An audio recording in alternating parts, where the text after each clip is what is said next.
welcome, Michele. Hey, everybody. Great to see you in very small.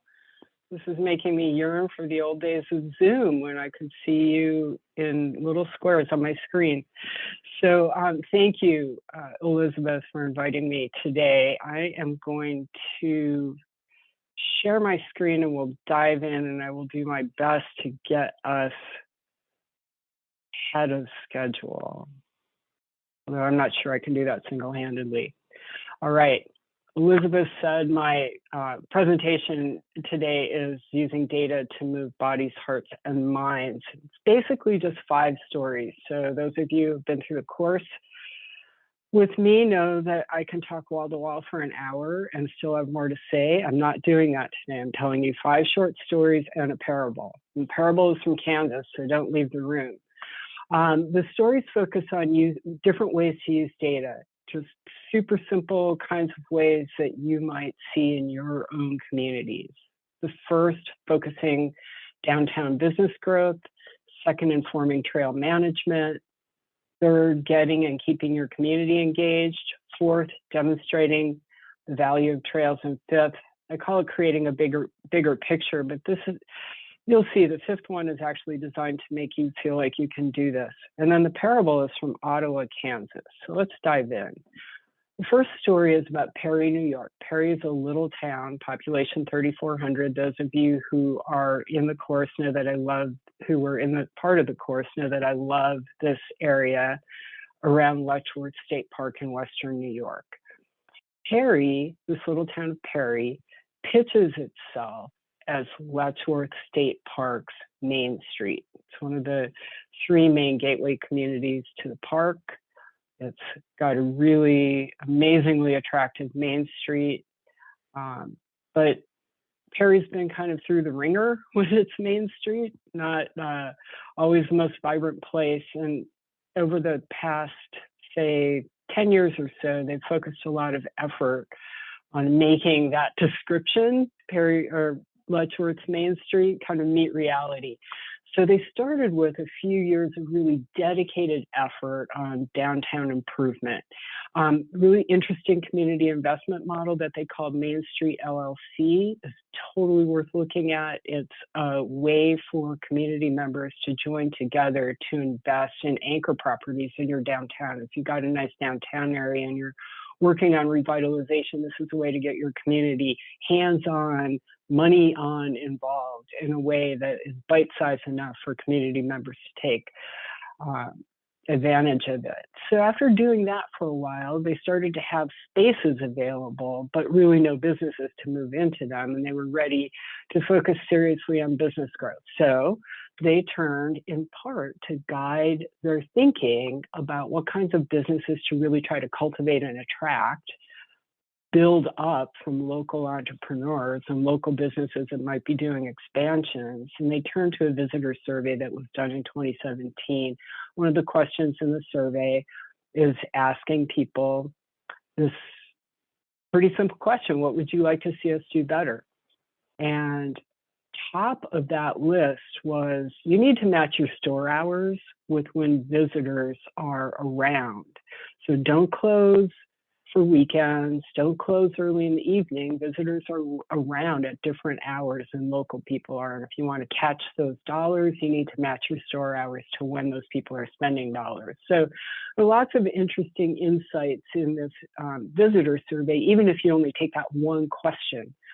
But what visitors said that they really wanted in terms of local businesses was more businesses that focused on serving local foods and more interesting accommodations, not just any old motels, but interesting places to stay.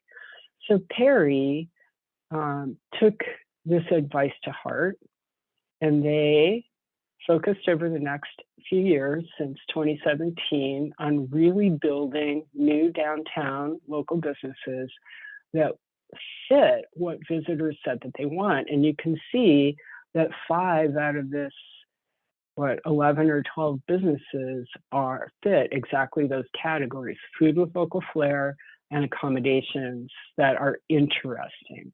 There's also some pretty interesting specialty retail that has opened up, and Perry put up a pop-up store place that is populated by different stores. It's usually a way for entrepreneurs to kind of try out a new idea. One of the places that's in there right now is the world's smallest wool shop. So Perry really paid attention to that, but how did they do it? Perry really drew on personal relationships, people who were really invested in the downtown, existing business owners, local leaders, people involved with economic development, people involved with community and conservation groups, sort of casting a net to help encourage entrepreneurs to open up stores that fit into Perry's vision of its downtown being the main street for Letchworth State Park. There's a super welcoming community of entrepreneurs and business owners downtown that were already focused on this local kind of story. But what they really did was try to match types of stores and specific people with specific spaces that they had downtown. This is Jill Gould. She owns Butter Meat Company. She and her family run a dairy farm, and Jill started selling meat from the dairy cows, which is not a super normal thing to do. These are organic dairy cattle, and she started selling the meat at farmers markets, started making burgers, started kind of having a new twist. If you look at her website, you'll see that she sort of has an interesting twist on explaining why this is actually really good meat as opposed to the meat that you usually buy in the grocery store.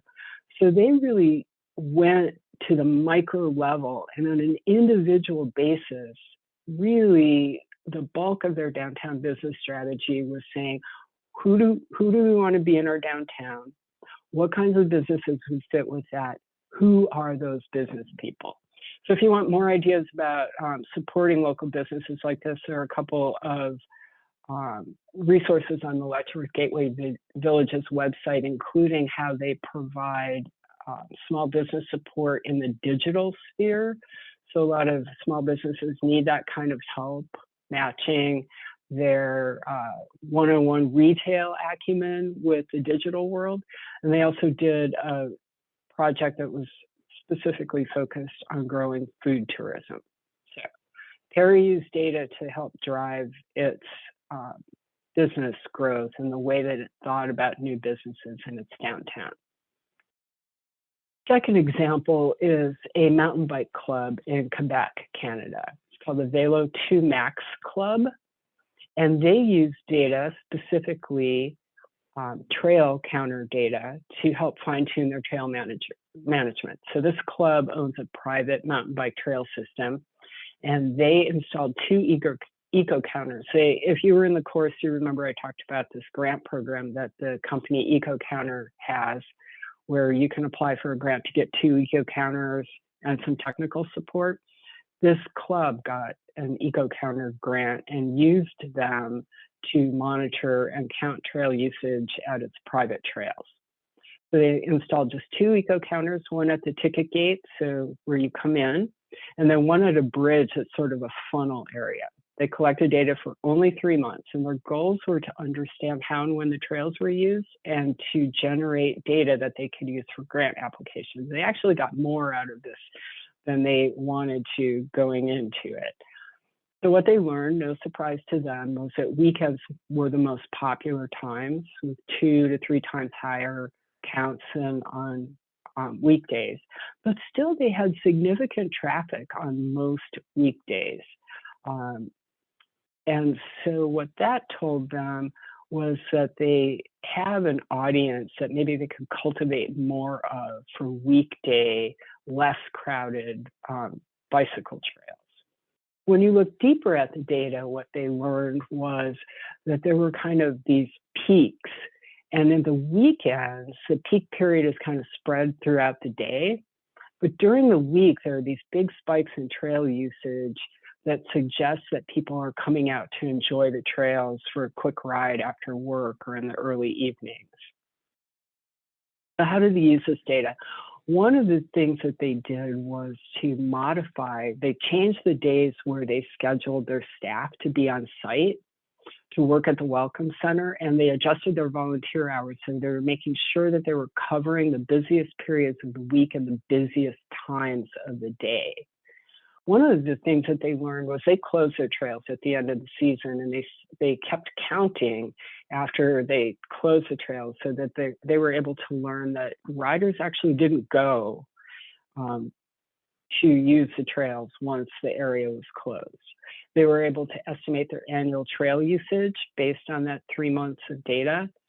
And they made a plan to install more counters, because what they wanted to understand now they have a basic picture, they want to understand, okay, we put in this new beginner trail. We want to see how ridership there compares to the more challenging trails. We want to see if there's more demand for putting in easier routes.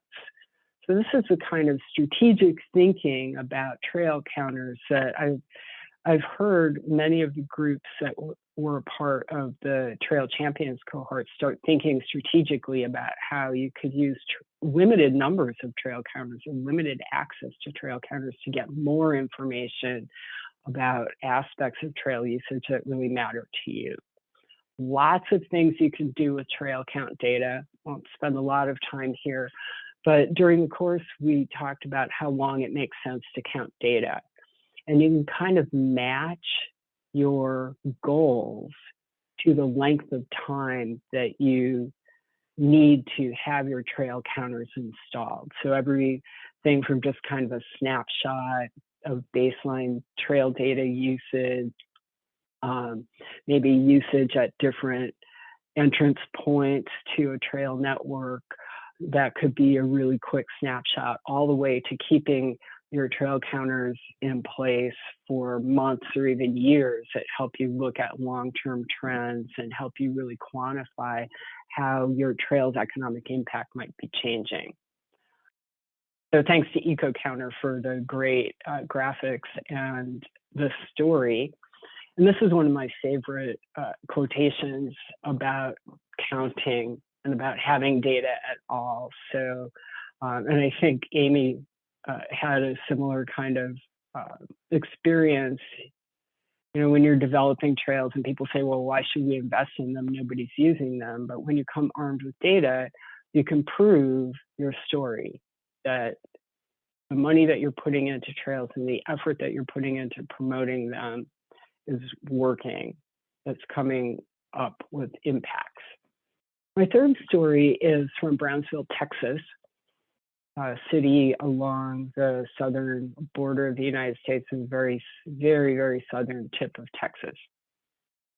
And this is a community that I worked with after they did what I'm going to tell you about, because they decided to develop a whole trail system and a whole plan for promoting more local use of trails, but also promoting trail tourism.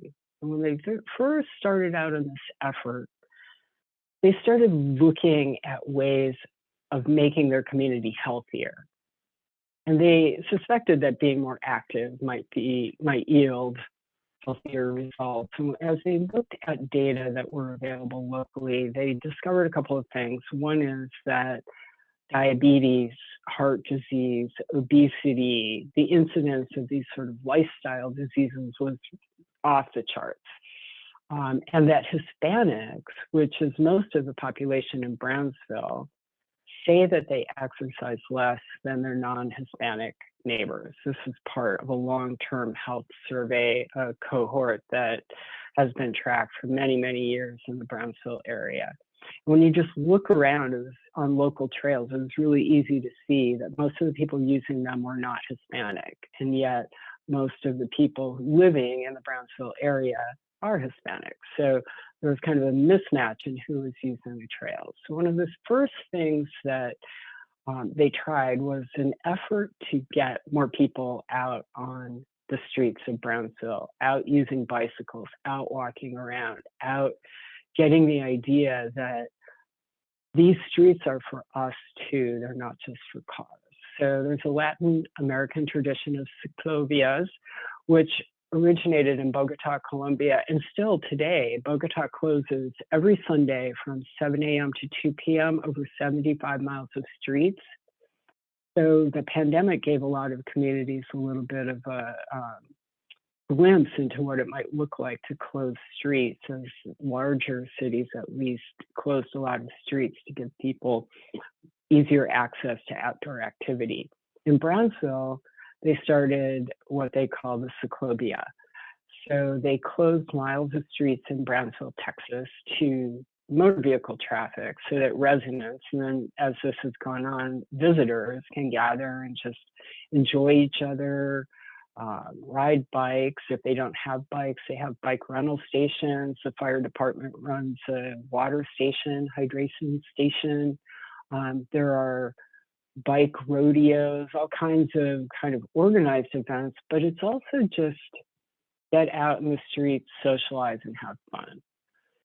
So one of the early CycloBlas included a Resaca Raft and Regatta station, and I included this because this is a really interesting way to loop in a local business. There's a local design firm called Building Community Workshop, and their staff built a floating platform to provide water access on one of the Resacas that's in town. So Brownsville is along the Rio Grande River, and the river used to have a lot of different channels down there. And as those channels got closed off, it left these impressions that are these natural lakes. They're called resacas.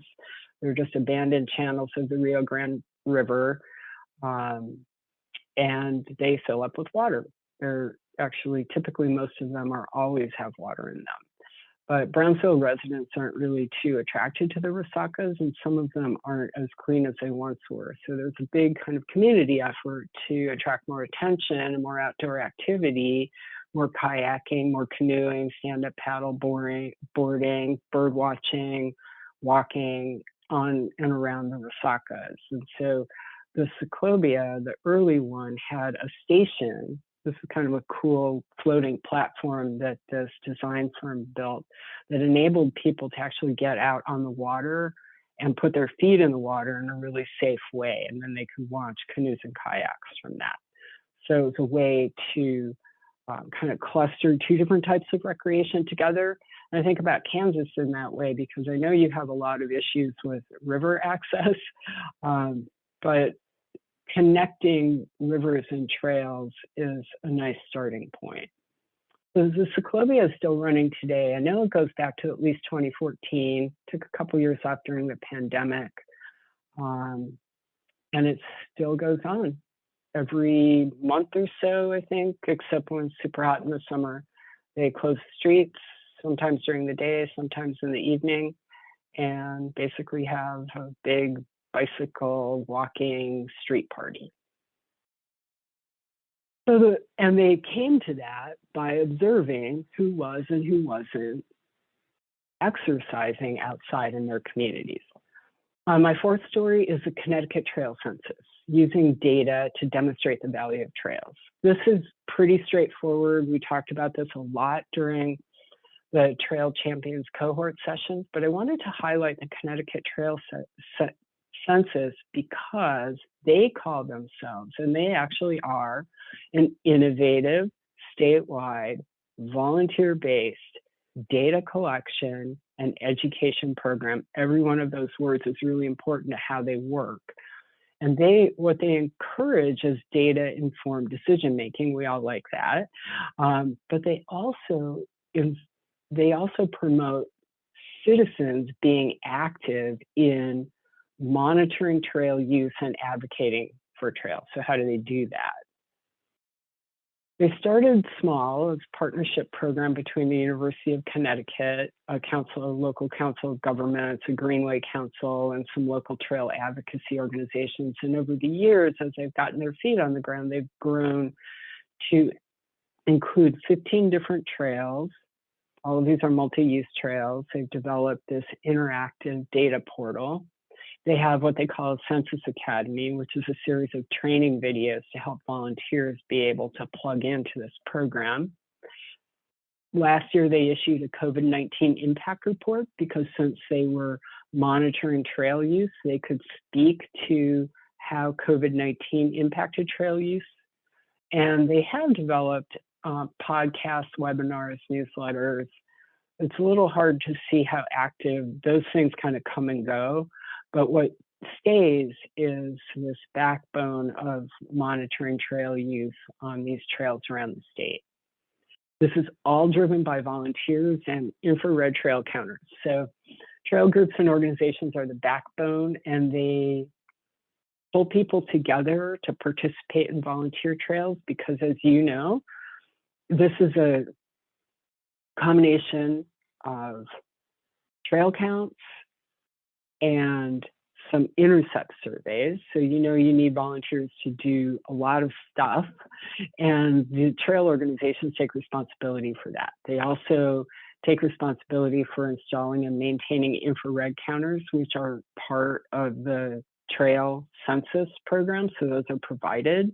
They calibrate the counters, they download the data quarterly, they share it with the organizing group. They conduct periodic intercept surveys to understand more about trail users, and then they get the results of their data collection back so that they can share it with their constituents and partners. So what happens after they collect all of these data? There's a Center for Land Use Education and Research at the University of Connecticut. What they do is to make sure that the data are collected and collated and made available for free and for anybody through interactive maps. You can download data, you can use data visualization tools, and then the trail organizations use all of this information and take the lead, both separately and then working together, to do the education and advocacy. And they really reach out to a broad range of community leaders and decision makers, and do public education as well. I think that that's an interesting model. We've talked a lot about how Kansas might try to aggregate some of the data that you all are collecting, and I thought that was kind of an interesting model to look at least aspirationally, and pieces of it are not that difficult or probably that expensive to do. Now I want to give you, so I want to go from the statewide project to examples, super specific, very local, hands-on examples from people who took the same courses that you did, one or the other of them, and who developed their own products from those courses. So the first was a Regional Trust for Public Land office that was looking at applying for grant funding because they wanted to acquire a tract of land that had existing mountain bike trails outside of Portland, Oregon, and they wanted to be able to tell a little bit of the economic story in 200 words or less of those mountain bike trails and the potential for opening them to the public. And then the Beaverhead Trails Coalition in Dillon, Montana is part of a group that's advocating for better trail connections in the Beaverhead Valley, super rural area in southwest Montana. So what they did, Trust for Public Land, just a little bit of detail about the project. There are 12 miles of multi-use trails that were built for a private club to use on a tract of public land. And once that tract was acquired, they were going to become publicly accessible. So there was another 12 miles of multi-use trails on a separate tract that would be publicly accessible, but probably have limited access for a variety of reasons. How they used what they learned in this course, the very first expression of what they used when they learned in this course was to do I think it's 200 words or less. It was this really small number of words. So what they used was the mountain bike club had trail counter data. They combined that with visitor spending that they got from the state travel agency. And then they estimated the likely increase of visitation based on studies of similar trails. So they used 3 different data sources to come up with a kind of a thumbnail sketch of anticipated economic impact. And this is what they wrote in their grant proposal. They talked about public access, close to home access for residents of nearby urban areas and small towns, that these trails could be used for multiple purposes, and that they already know how much use that area gets, and we're able to translate that into a daily spending figure and an overall spending figure per year. And then they were able to project, based on studies of similar trails, that lifting the access restrictions on the project would increase their trail usage by about 20%, and then generate an estimated larger number in annual spending, which is really conservative because what they didn't count was an increase from overnight trips. And we all know that mountain bikers travel to go to trails that they haven't used before, especially if they expand that trail network, that will become more and more of a destination. The other group is the Beaverhead Trails Coalition in southwestern Montana, and their goal is to make it easier for everyone who lives in that area to enjoy open space, mostly through trail connections that allow them to walk or bicycle or ride their horses from every part of the valley to protected open space. So while she was taking the course, I didn't know this, but the executive director was assembling data that she could use in a report that would help her convince local decision makers and private landowners and donors that trails deserve to remain a top priority in their community's growth plan, which was being redone. So she wanted to convince them that it's a good idea for the community's well-being, that most people wanted trails, and that the idea of trails was actually their idea in the first place, and it was. So she put together this report. She used it about 6 weeks after the course ended for the first time. She used a variety of local data sources, health needs assessments, analysis about residential development and threats to open space. And she used a lot of summaries of trail benefits and data from other trail studies and places. So she put together a pretty ambitious report, maybe around 16 pages, a lot of which was pulled from county growth plans, existing community surveys, and so forth, and unveiled it basically right away. One of the interesting things that I thought that she did was to point out where their trail systems already are and where their parks already are, and then showing areas of major housing development that usually don't have walkable trails or paths included. And so these bubbles help prioritize places where you know there's going to be a lot of demand for trail development, a lot of opportunity to connect with existing trail systems. So that's the 5 stories, and now I promised you a parable. So just keep in mind that this is a parable. It is, as all good parables, a stylized and selective representation of reality. So, you know, all along, I have thought in this Trail Champions cohort and all of the other work that I do with trail communities and with communities that want to be trail communities or trail towns, that the value of starting to do research is that when you start looking, you start finding information that leads you to start asking different questions. And every action that you take leads to a different set of possibilities and a different set of new questions. So looking for fodder for a parable, Elizabeth suggested Ottawa, which is not far away from anybody in Kansas, at least relative to anybody who's outside of Kansas. So Ottawa sits at the intersection of the Prairie Spirit Trail and the Flint Hills Trail, 2 trails that Jeff talked about this morning and that others have talked about.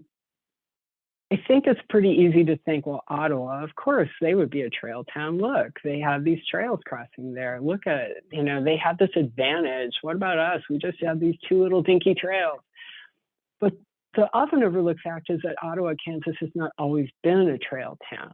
And I was curious about, when did they start paying attention to trails?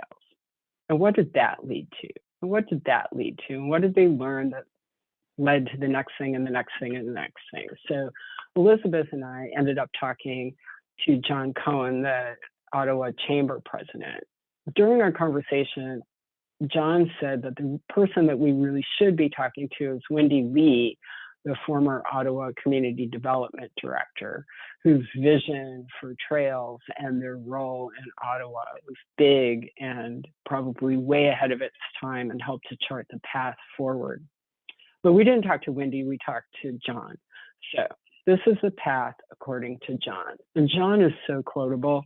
I have lists and lists of quotes from John.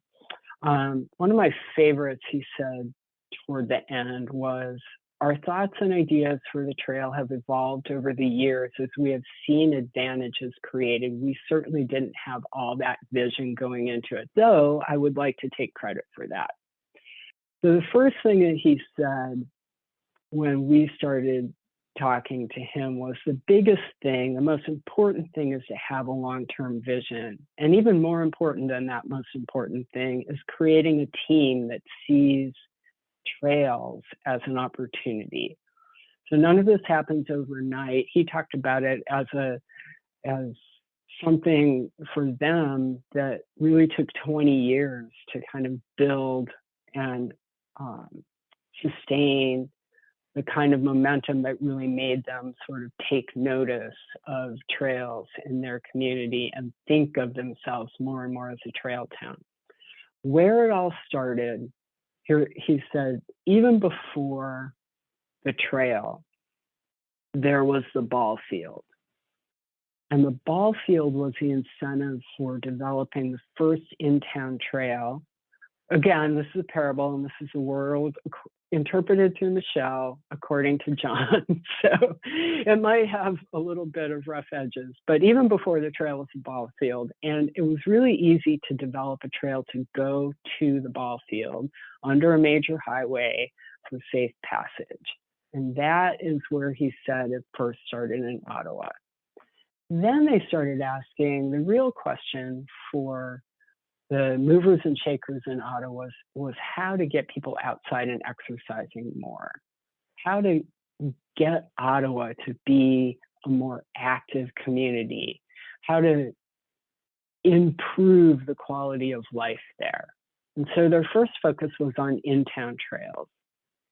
And then that led them to this question, well, how can we get families to spend more time on local trails? So they started developing pocket parks, different themes, different sort of playground equipment, and they used old recycled tires to make animals and climbing pyramids, and the kids would then have an option, you know, Mom, let's go to this park, or let's go to that park, or Dad, take me to this park. I really like this park. And so they could go to different parks that were all along the trail. But then what about older kids who don't like hanging out with their parents?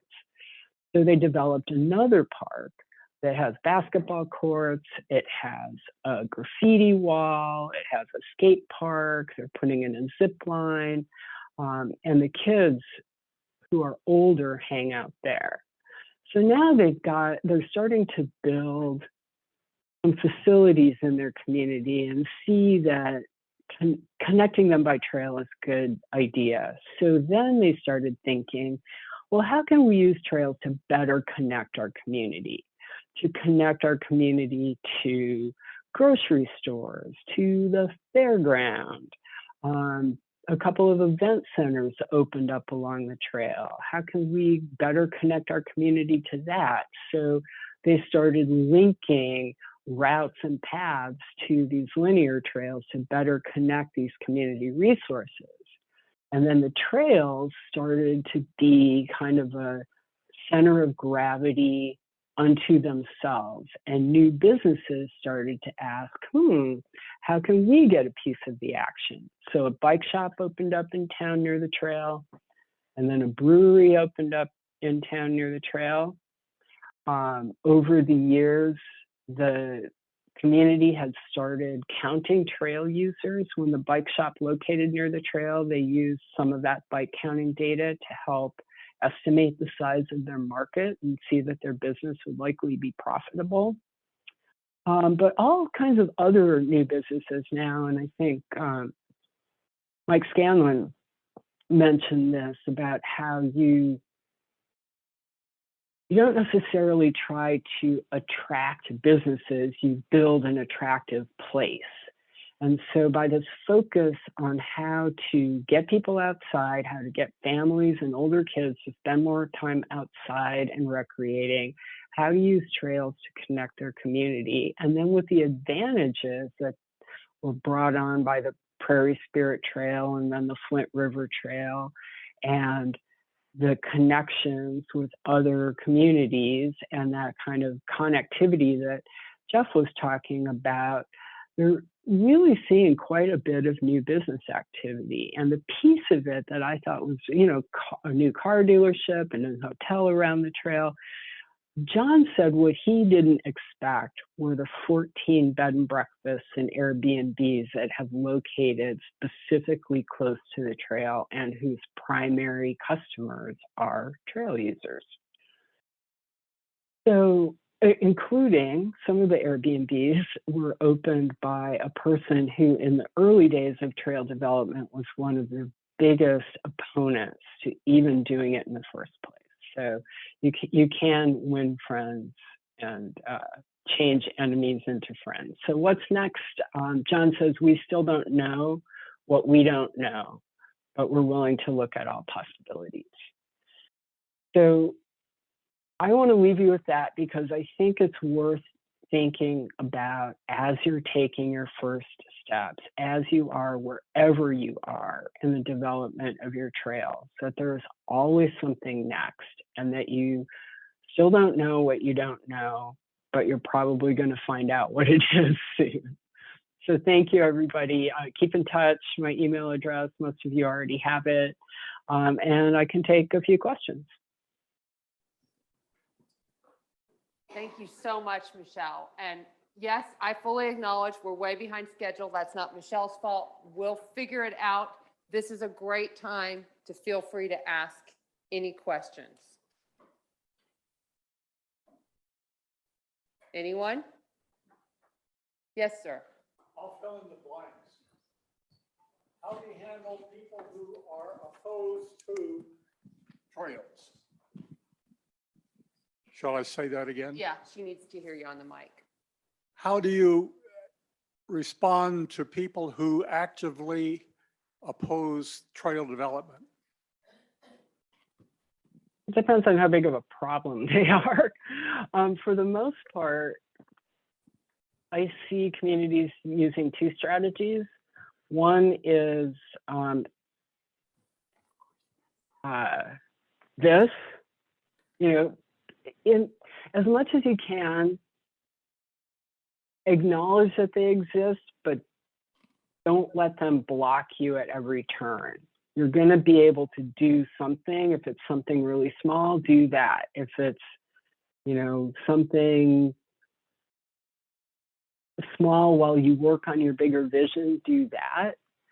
And I think the other piece of convincing people who oppose trails, can you just give me an idea? Are you talking specifically about landowners or about a more general? I think probably given the rail trail landowners, right? Landowners. Adjacent landowners. And right. So there are only two cures for that. One is time, and the other are friends or developing a single advocate. John talked about this specifically with rail trails about how the agricultural community or many elements of the agricultural community, agricultural landowners just did not have any stomach for trail development. John grew up farming and as part of the agricultural community, and I think was a really good ambassador that could kind of speak the language. So that's another way, just like with legislators, finding people who can be credible for landowners is really important. And sometimes they can be from other places, but I would say if you're going to try to convince landowners using landowners from other places, that the other place should be very similar to your place. And I'm sorry I don't have better news for you, but time really does help. Any other questions for Michele? So I will say that, again, this has been recorded and will be available. I find that listening to him over and over again is helpful. Michele has been wonderful to work with because she is incredibly accessible. So I don't think she would mind, even if you're not part of the cohort, if you were to watch this and then follow up and say, hey, I did have a question I didn't want to ask. So at this point, let's say goodbye to Michele for now. Thank you so much.